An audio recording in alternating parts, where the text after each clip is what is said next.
إن الحمد لله نحمده ونستعينه ونستغفره ونعوذ بالله من شرور أنفسنا ومن سيئات أعمالنا.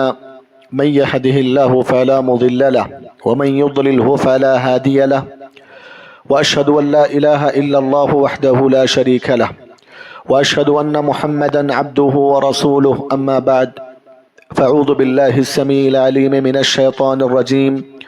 بسم الله الرحمن الرحيم. يا أيها الذين آمنوا اتقوا الله حق تقاته ولا تموتن إلا وأنتم مسلمون.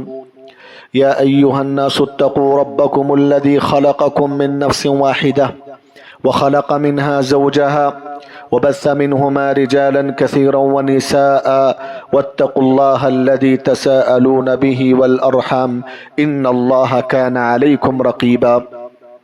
يا أيها الذين آمنوا اتقوا الله وقولوا قولا سديدا يصلح لكم أعمالكم ويغفر لكم ذنوبكم، ومن يطع الله ورسوله فقد فاز فوزا عظيما. فإن أصدق الحديث كتاب الله، وخير الهدي هدي محمد صلى الله عليه وسلم، وشر الأمور محدثاتها، وكل محدثة بدعة، وكل بدعة ضلالة، وكل ضلالة في النار. قال الله تبارك وتعالى: يا أيها الذين آمنوا اتقوا الله ولتنظر نفس ما قدمت لغد واتقوا الله إن الله خبير بما تعملون.